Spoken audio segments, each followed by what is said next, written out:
ITESO, libres para transformar. Universidad Jesuita de Guadalajara. Hola de nuevo, somos Karen Vargas y Vicky Márquez y estás escuchando la segunda parte de nuestro episodio, La mediación en el aula, construyendo inclusión. En la primera parte hablamos con Eli Nomi Partida Martínez sobre qué significa mediar en el aprendizaje y cómo la mediación puede favorecer la participación de todos los estudiantes. Eli, siguiendo con este tema de la mediación, sabemos que en la práctica pueden surgir varios desafíos. ¿Qué actitud consideras clave para acompañar a los estudiantes sin sobreprotegerlos? Esa es una estupenda pregunta. Vamos partiendo del hecho de que la mediación tiene, sí, como el propósito que aprendamos un montón de cosas, ¿no? Que son relevantes, que nos interesan, que nos van a aportar algo, pero creo que tenemos que tener siempre muy presente que uno de los grandes fines de la mediación es lograr la autonomía de la otra persona. Entonces, justo es lo contrario a sobreproteger, ¿no? Les decía yo al principio que a mí me gusta asociar más este concepto de mediación con la ayuda, ¿no? Y hay conceptos, pues, muy desde las ciencias de la educación, que no me voy a meter mucho en la onda conceptual, pero hay una idea de la ayuda ajustada, ¿no? Que han desarrollado varios teóricos y que justo de lo que va es cómo tú puedes primero identificar y reconocer cuáles son las ayudas que necesita la persona para aprender, ¿no?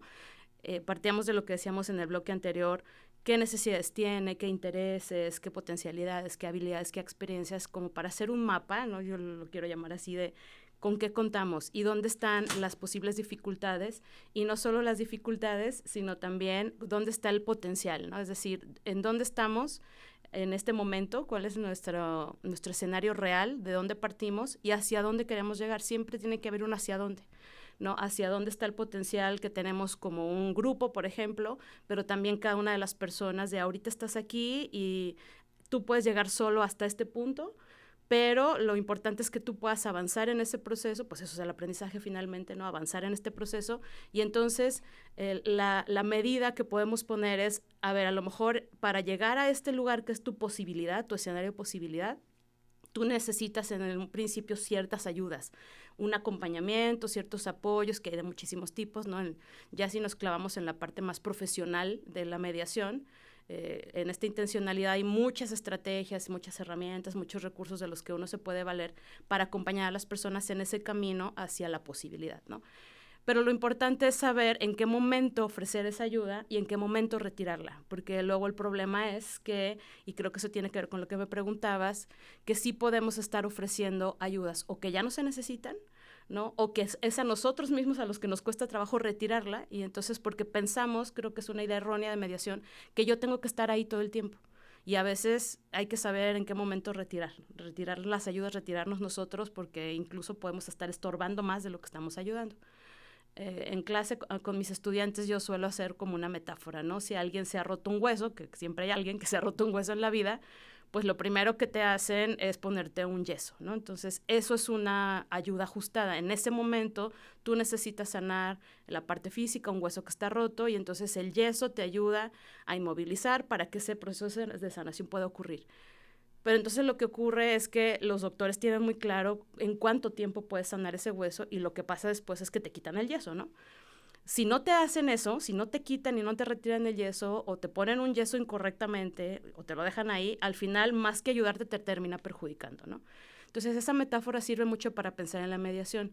Y creo que justo uno de los grandes desafíos que las personas mediadoras tenemos es tener este feeling, ¿no? Algunos de los autores que he leído, que me gusta mucho cómo lo plantea, es como estar en el umbral, ¿no? Cuando tú estás en el umbral, por ejemplo, de la puerta de una habitación, estás observando qué pasa y tú tienes que tener la capacidad, desarrollar la capacidad de decidir en qué momento entras, ¿no? Cruzas ese umbral y te acercas a la persona para ofrecerle una ayuda, y en qué momento te retiras.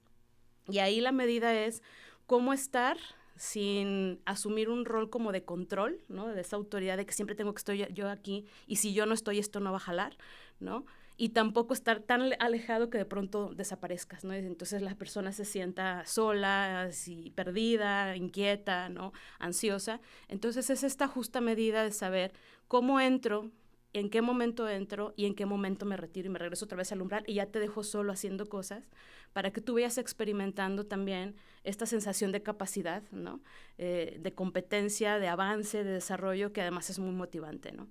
Entonces, ¿Qué actitud hay que tener para acompañar sin sobreproteger? Me preguntabas, pues es una actitud como de vigilancia, lo voy a decir así, permanente, no solamente de lo que pasa con los otros y qué necesitan, y o sea, que a veces con un gesto, ¿no? Te puede dar señales, ¿no? Es un instante que tú puedes aprovechar para ir, cruzar ese umbral y acercarte y ofrecer algo, pero también es una vigilancia muy, muy constante de uno mismo, ¿no? A ver, lo importante no soy yo aquí, no soy como el rol principal, sino está en función de lo que va pasando con nosotros como colectividad o con las personas en lo individual. Entonces es una danza, ¿no? También uno de los autores hablaba de la mediación como una danza, donde de pronto el otro tiene que tener pues un protagonismo, un momento de desenvolverse de manera como autónoma, ¿no? Y tú estás observando qué pasa y dices, mira, ahí va, pero en este momento necesita una corrección, un ejemplo. A veces hay que detonar cosas, ¿no? Hay que poner un desafío de está dormidísimo en sus laureles y ya se estancó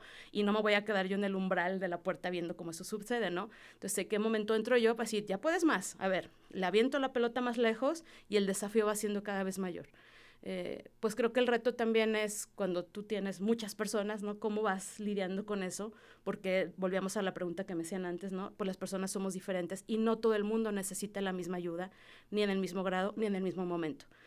Luego parecen, ¿no? Mis alumnas luego se espantan, eso es así como, ¿cómo le hago, no? Sí se puede, como ir conciliando eso, pero es desarrollar este feeling, esa sensibilidad, de ir viendo de qué manera esa ayuda de veras está ajustada a lo que cada persona necesita y cómo no lo asumes tú todo, ¿no? O sea, también es recordar esta actitud de no soy yo el único que trae esta responsabilidad, sino que puede ser compartida y que entre todos podemos ir haciendo cosas para todos juntos ir avanzando, ¿no?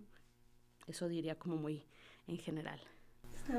Se me hace muy padre lo que compartes porque creo que al final mediar nos invita mucho a mirarnos a nosotros mismos, ¿no? Y a cuestionar nuestra forma de acompañar, ¿no? Entonces, en ese sentido, ¿por qué crees que es tan importante reflexionar constantemente sobre la propia práctica? Bueno, primero porque, como les decía al principio, en este acto de mediación es una red, ¿no? De relaciones finalmente que se hace entre las personas que estamos experimentando una situación de aprendizaje del tipo que sea.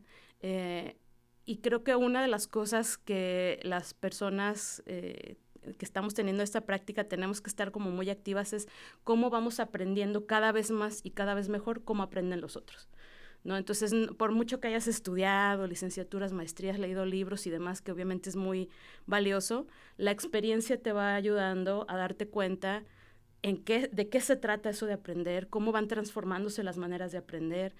A lo mejor lo que resultó padrísimo con un grupo de personas, pues no es para nada lo que necesitan otras, ¿no? Porque ese es un error también común de, me salió increíble esta actividad o esta experiencia, así igualita la voy a replicar. Pues sí, pero muy probablemente no salga igual, ¿no? Puede salir mejor, puede salir peor.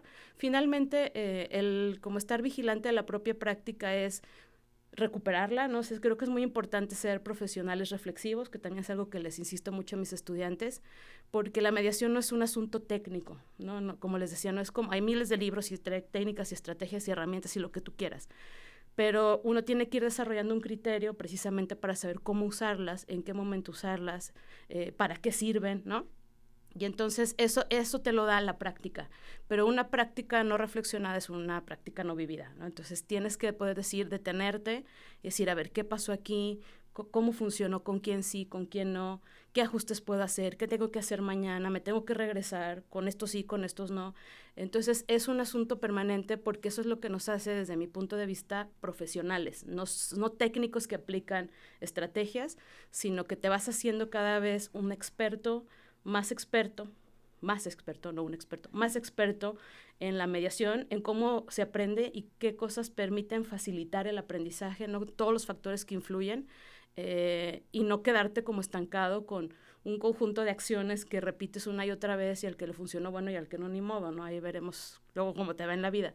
Entonces eso me parece muy importante, esa pausa, esa reflexión y los ajustes, ¿no? Sobre la marcha que hay que ir haciendo, centrándonos, como no perder de vista que lo importante es qué estamos aprendiendo todos ahí, que es diferente a lo que me preguntabas al principio. A ver, no se trata de si ya enseñé o no enseñé, así, ¿no? El temario era tal, ya enseñé tales temas, whatever that means, ¿no? Ya los vimos, ya los expliqué y avanzamos.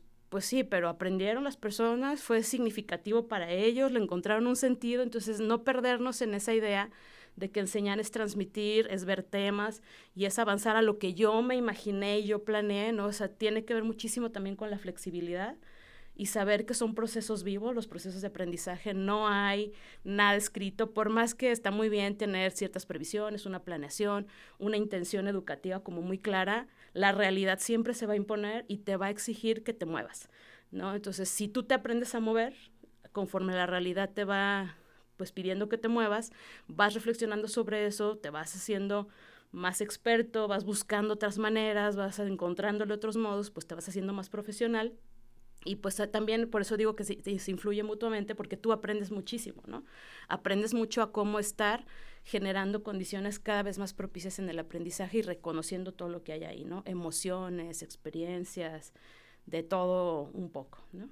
¿Qué pueden hacer las familias para reforzar la inclusión y la mediación en casa? Ok, esa es una pregunta muy grandotota, ¿no?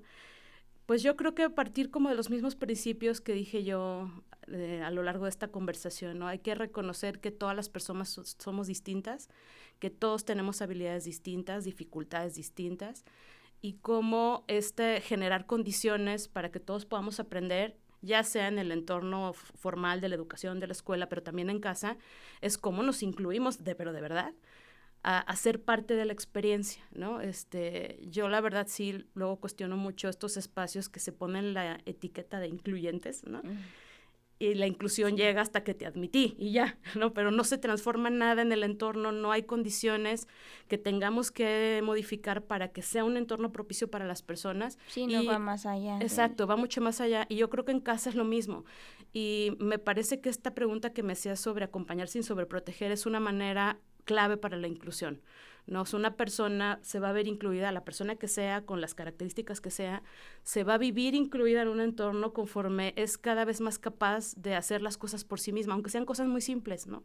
Desde lo más sencillo y de la vida cotidiana, vestirte, comer, hacerte cargo de cosas, tener responsabilidades, cómo te incluyo la dinámica de la familia, lo que hay que resolver juntos, ¿no? Cada quien desde lo que puede aportar, ¿no? O sea, no le vas a poner a un niño preescolar el presupuesto de gastos de la familia, ¿no? Pero a lo mejor a un niño más grande sí, o a un adolescente de, a ver, oye, aquí hay que ver los gastos y cómo le hacemos todos para que nos ajuste y en qué tenemos que ahorrar como familia. Es un ejemplo burdo, ¿no? Pero pues creo que el tener esta conciencia de lo que todos podemos aportar y de poder ser cada vez más autónomos como personas, o sea, no solo como estudiantes, ¿no? No perder de vista eso, y esta medida que yo les decía, que a mí me parece muy potente, de estar en el umbral, estar ahí, saber que estamos ahí para ayudarnos unos a otros, pero también sabernos hacer un lado, decir, tú puedes. Y aquí estoy, te voy a acompañar y a lo mejor te hace un empujoncito, una ayudita, algo, pero la meta es que tú lo puedas hacer solo, ¿no? Entonces creo que esas son claves que nos podemos llevar a cualquier entorno, a cualquier contexto, y tener como estas claves de mediación, seamos o no desde la parte de la mediación como profesional, intencionada, de la parte educativa en la escuela, ¿no? A lo que hacemos por los demás en cualquier otro entorno, incluida la familia, desde luego. Sí, pues acompañar para favorecer la autonomía. Exactamente. Excelente, Eli. Escucharte pues nos mueve y nos hace pensar en la mediación, que puede ayudarnos a construir espacios que todos podamos participar y aprender juntos. Elia Noemí Partida Martínez, muchísimas gracias por acompañarnos y compartir tu mirada sobre la mediación en las prácticas educativas. Gracias por la invitación. A ustedes, nuestros oyentes, gracias por acompañarnos en este episodio de PAP Escucha México. Mi nombre es Karen Vargas. Y yo soy Vicky Márquez. Y no olviden de seguirnos en nuestras redes sociales. Nos encuentran en Instagram como pap.escucha.mx, en Facebook como PAP Escucha México, Cultura Auditiva, y en YouTube PAP Escucha México. Muchas gracias. Este programa, ayúdanos compartiéndolo, suscríbete a nuestros canales y déjanos un comentario aquí en Spotify o en YouTube. Nos escuchamos en el próximo episodio. ITESO, libres para transformar. Universidad Jesuita de Guadalajara.